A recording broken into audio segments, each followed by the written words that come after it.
Hello 7th class, this is your science subject and your chapter number 7. Now, as you can, this is your science book. As you know very well, open it. There is your lesson number. Yes? Okay, 7. Fine. What's your lesson name? Weather, climate and animal adaptations. Very nice. Okay? Now, I'm just going to start it. Fine. What is the weather?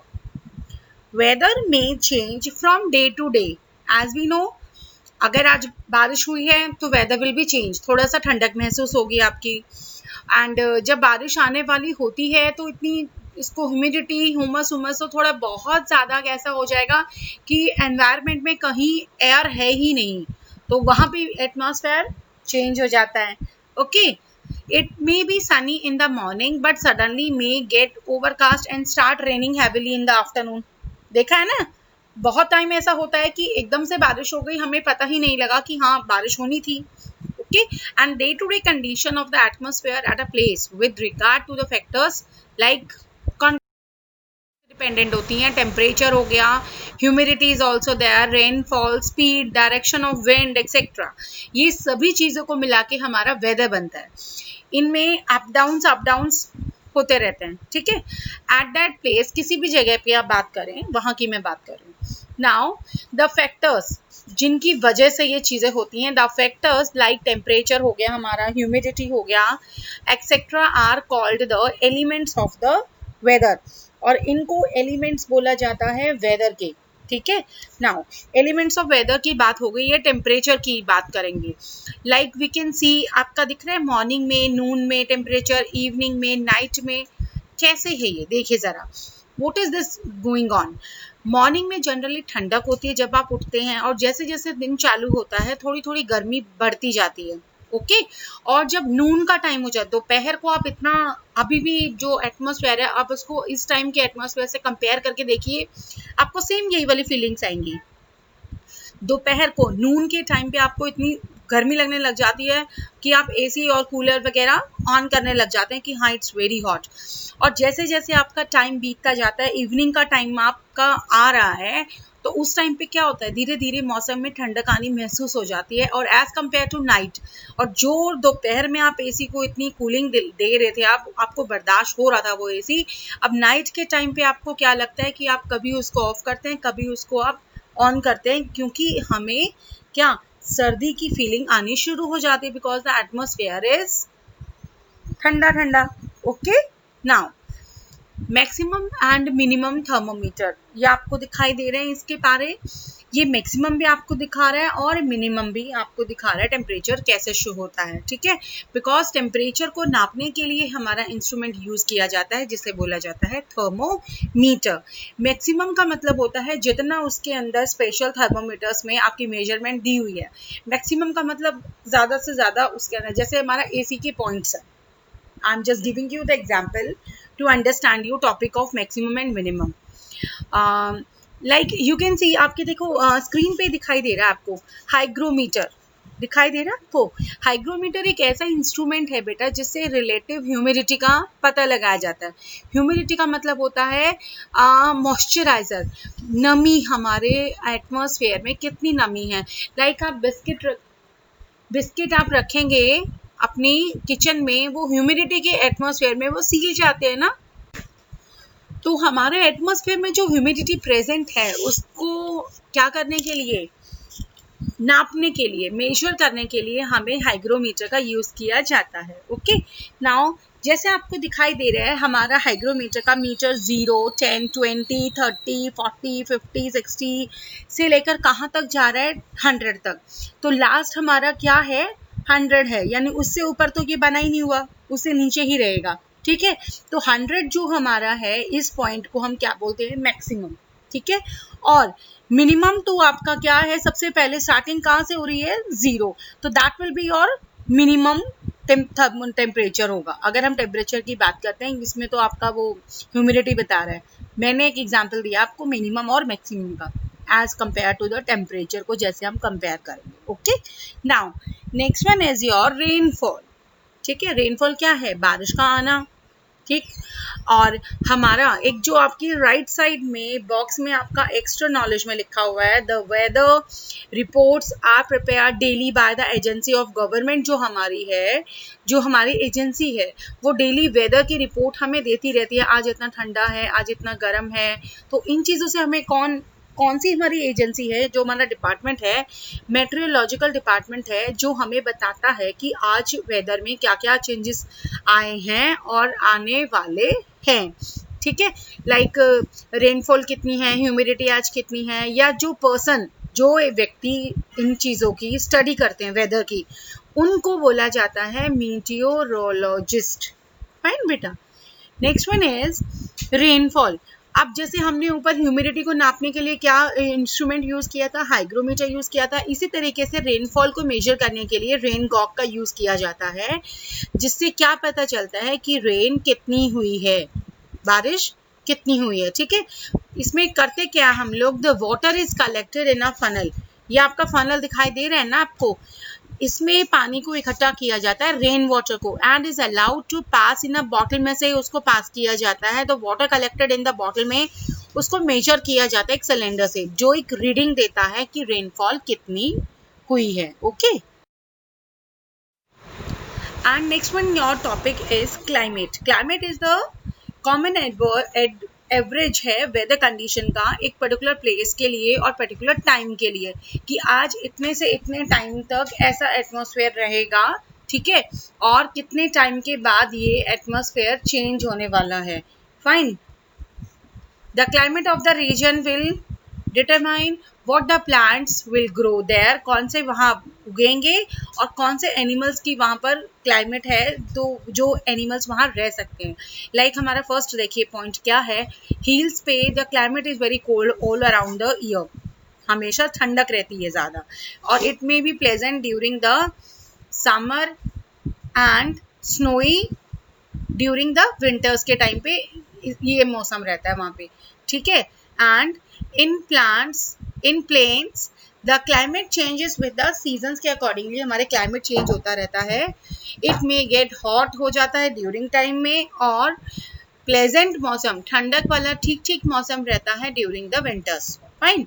Next is along the sea shore, समुद्र के किनारे climate is moderate होता है all through the year, पूरा time पूरा साल। It is warm यानी गर्मी होती है, ह्यूमिड का सीजन होता है जब the sea breeze and the land breeze keep the air flowing, जब समुद्र से और हमारी जमीन से ठंडी ठंडी हवा बहती रहती है। Okay, and climate of a place depend upon a number of factors, और किन नंबर ऑफ फैक्टर्स पे डिपेंड करती है ये, फर्स्ट ऑफ ऑल क्या है, हमारा लैटिट्यूड कितना है। लैटिट्यूड का मतलब क्या होता है, हमारे इक्वेटर से डिस्टेंस, दूरी कितनी है। Next one is height above the sea level, sea level से हमारी हाइट कितनी है, जिसे बोला जाता है अल्टीट्यूड। ठीक है, and next one is amount of precipitation received.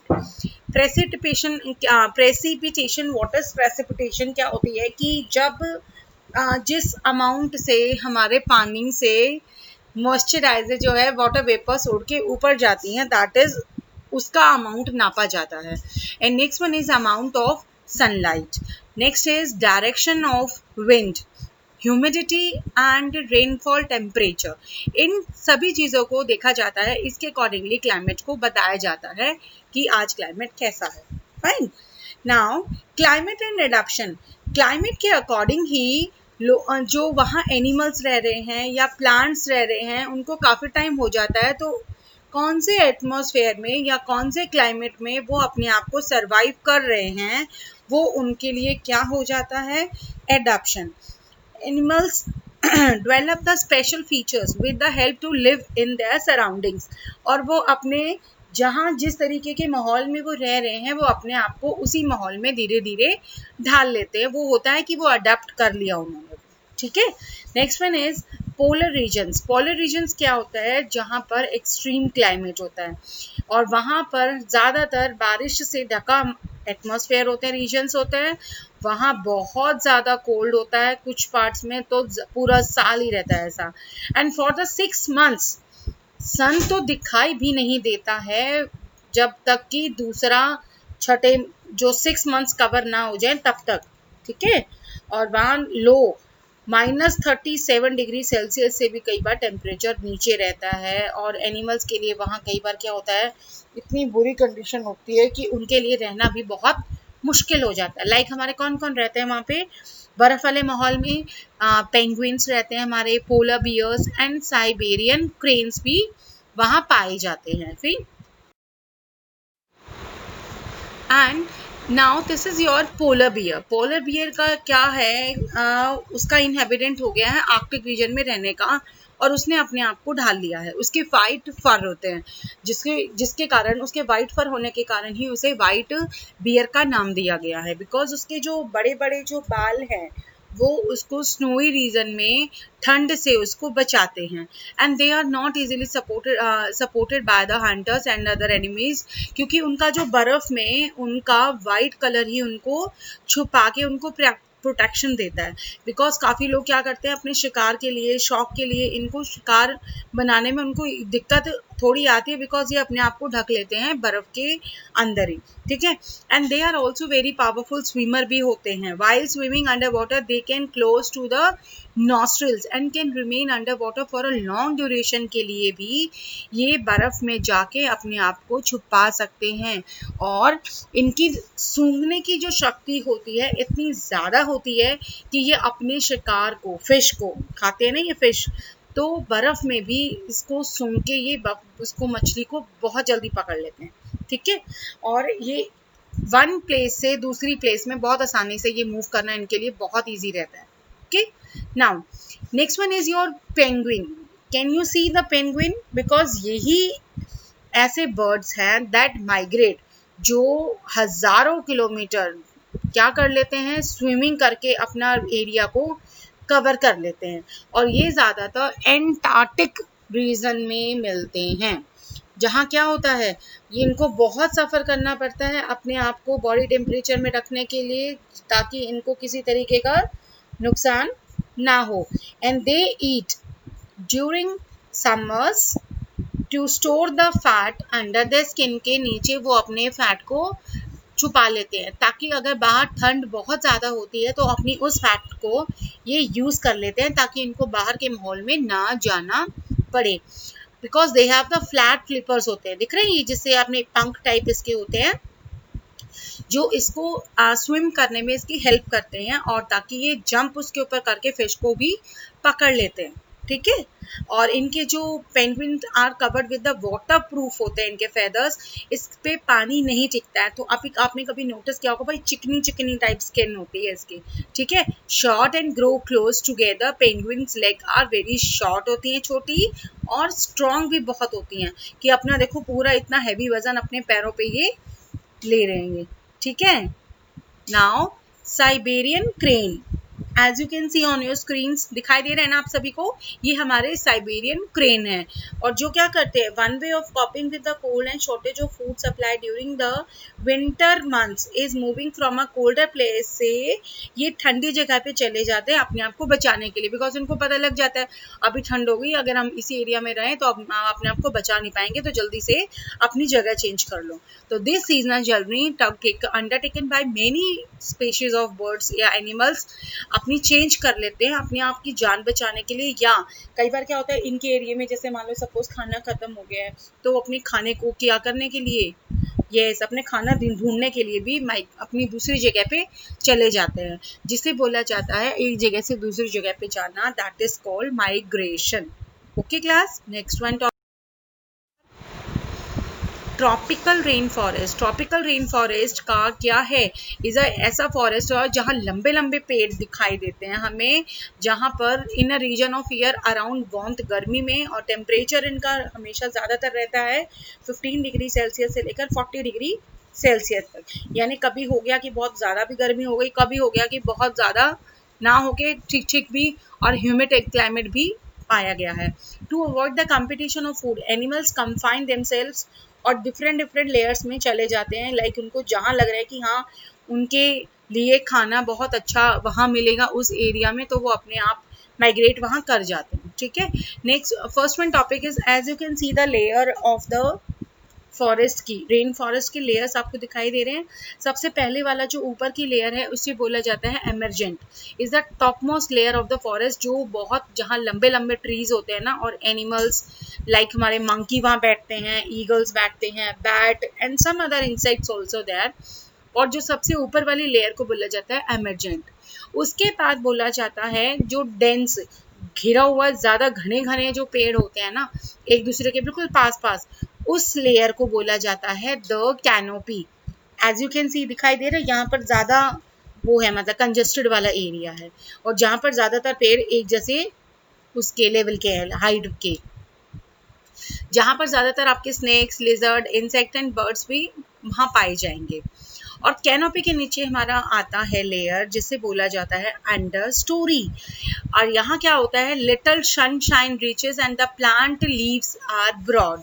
Animals like jaguar हो गए, हमारे रेड आइड ट्री हो गए, फॉरेस्ट फ्रॉग्स, लेपर्ड्स, ये इस एरिया में पाए जाते हैं ज्यादातर। और सबसे नीचे वाली लेयर हमारी क्या है, फॉरेस्ट फ्लोर है, जहाँ पर कोई वेजिटेशन नहीं है, इक्का दुक्का कोई घास फूस वाला जो हिस्सा है वो यहाँ दिखाई देता है, ठीक है। और जहाँ पे हमारे चूहे, स्नेक्स या इंसेक्ट्स की मात्रा ज्यादा पाई जाती है। Okay, next one is lion tailed macaque, ठीक है।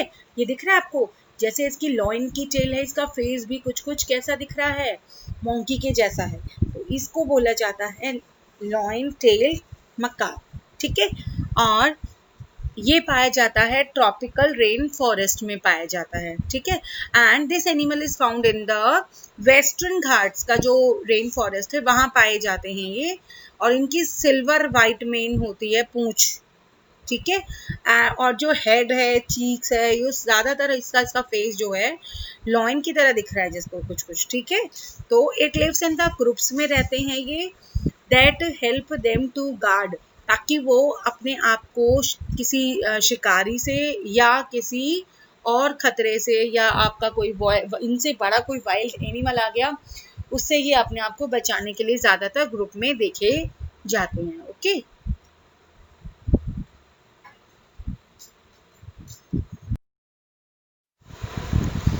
Now this is your red eyed tree frog. ये आपको दिखाई दे रहा है, ये इसके स्टिकी पैड्स होते हैं, चिपका लेता है अपने पैरों को, और ये क्या करता है, ट्रीज पे चढ़ के भी पहुंच सकता है ये, हाँ, which help them to the body colour blends with the leaf. और ये अपने आप के, इसका कलर जो है ग्रीन है, तो ये क्या करता है, अपने आप को पेड़ों में भी छुपा सकता है ये, ठीक है। Next is token bird. What is this, आपको दिखाई दे रहा है स्क्रीन पे, इसकी लॉन्ग बीक होती है, और इसकी 4 क्लॉज होते हैं, इसके पंजे, और ये अपने आप को इन अपने हर पैर में इसके क्या हैं, 4 पंजे हैं, जो उसको अपने आप से इसको शिकार वगैरह या नट क्रैकर करने के लिए या इंसेक्ट्स करने के लिए अपनी बीक का ये यूज करता है। Fine, and this help him to perch on the trees while looking for the food. और जिससे क्या करता है, ये अपने आप को खाना ढूंढने के लिए भी ये इसकी मदद करती है। नेक्स्ट है मकाउस। ये क्या होते हैं, मकाओ क्या होते हैं, macaque at the another bird होता है जो रेन फॉरेस्ट में मिलता है, और जो फ्रूट्स में, नट्स में, और उनकी जो बीक चोंच होती है वो क्या होती है, थोड़ी सी हुक्ड टाइप होती है, जो नट्स को तोड़ने में इनकी हेल्प करती है। It is a protection against the predators such as आपके स्नेक्स हो गए एंड बर्ड्स हो गए, जिसे शिकार करने के लिए, ठीक है। Next one is your Indian elephant. As you know very well, size is very बड़ा बड़ा, ठीक है, and which inhabits the tropical rain forest में भी वो अपने आप को इनहेबिट करता है, लाइक उसकी जो ट्रंक है एज अ नोज की तरह वो ट्रंक को यूज करता है, like it has a strong sense of smell होती है, जो अपने खाने को दूर से ही सूंघ के उसके पास वो पहुंच जाता है। These elephants has the large ears होते हैं, जो अपनी दूर से ही very soft sound which we can not hear, और वो अपने कानों से सुन सकता है इस साउंड को। द पिलर लाइक जो लेग्स होते हैं with the broad feet help the elephants in holding themselves firmly on the ground and they can run so fast। और ये भी ज्यादातर ग्रुप में ही पाए गए हैं, ठीक है। and as you can see this is your answer key। as you can see your question number A, B, C and D 1, 2, 3 also there, and your answer 4, 5, 6, 7 and 8 is also there. From here you will have to complete your lesson. Fine.